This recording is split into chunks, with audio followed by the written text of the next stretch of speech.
называется «Пересыпаемый песок».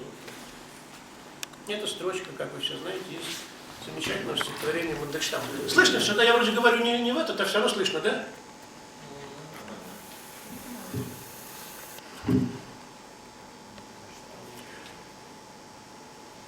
Кантор. Сейчас что-то немножко.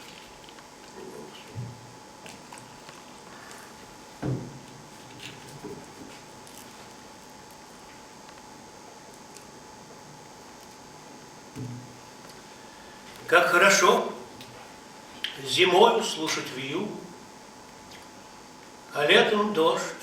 Да, немного, Миш, немного, да, ты прав. Да, немного, но ничего страшного. И Гуди Минухин и для одного солдата играл во время Второй мировой войны. Как хорошо зимою слушать вьюгу, а летом дождь, забывшись у окна, в осенний вечер, завершая фугу, хлебнуть глоток любимого вина, входить в орган в камзоле небогатом, со свадеб деньги брать и похорон, строгать детей, судиться с магистратом и в судный день поскрипывать пером. Это Бах, да? Да, конечно. Анджей. Это о армии Андерсона, польской. Там будет непонятно, это скорпионы и зубры, так назывались воинские части в армии этой польской. Анджей называется.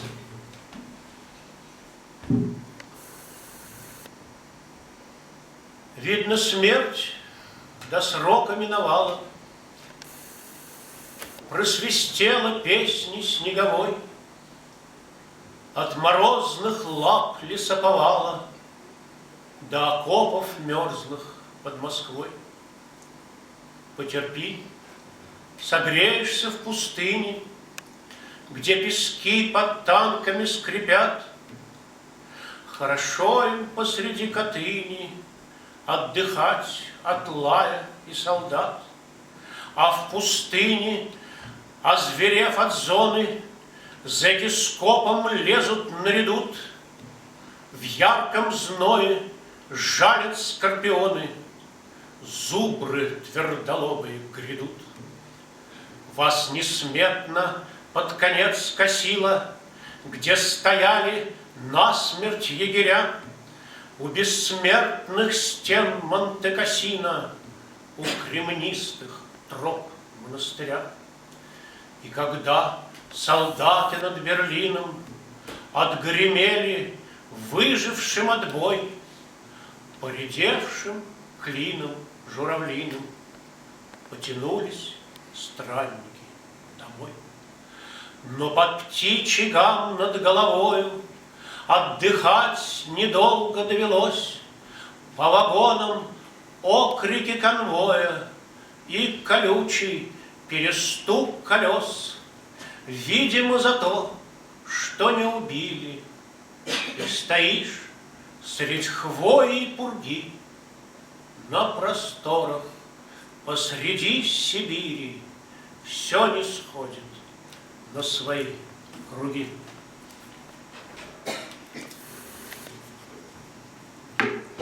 Утро.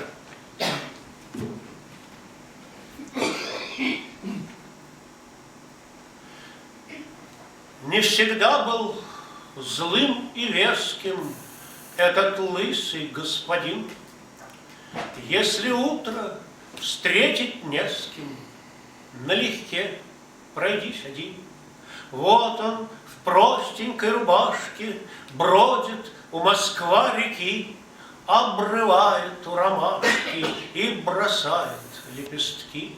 Потому что резко утром пахнет юностью река, и на волнах перламутром отливают облака, и у площади вокзальной ярче зелени гранит, где машины поливальной веер брызгами кропит. Далеко на пальцах перстни, деньги, слава и посты, И под свист счастливой песни утром улицы чисты. Это про Михалкова. Какой он был в этом фильме «Я шагаю по Москве».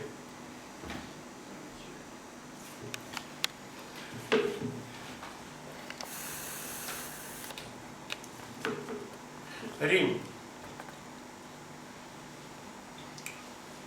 где широко расправив крылья, над Римом свастика парит, концовки арий тянет жилья, блистает дучи фаворит. В дыхании Рима запах смерти, закатный дым, жужжанье мух, а в зале пожинает Верди плоды затворнических мук.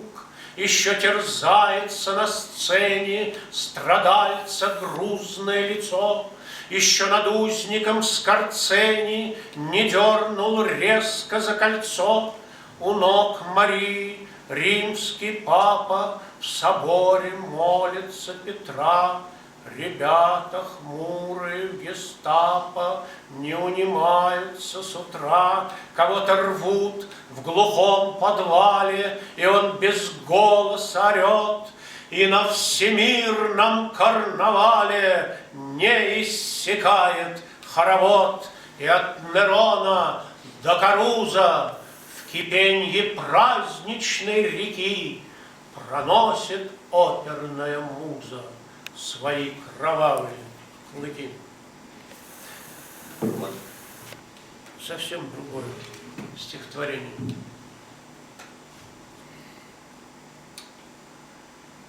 Есть место на земле, где Бог меня приметил. Там запахи полей доносит летний ветер. Там занимаю день бессмысленным трудом, под вечер навещал березки над прудом. Я поднимался в 5, пускаясь в путь недальний, от клумбы у крыльца до маленькой купальни, и, обжигая плоть, дремавшую водой, бросал за взмахом взмах в гордыне молодой. Там есть одна тропа за небольшим оврагом. Лишь ступишь и идешь бодрее с каждым шагом, свободен и блажен, особенно зимой. И вся твоя судьба, как этот путь прямой. Я там и ночью шел, сливаясь с лесом черным, по узкой просеке, скрипел снежком упорным и видел у вершин далекую звезду. И долго шел один, и до сих пор иду.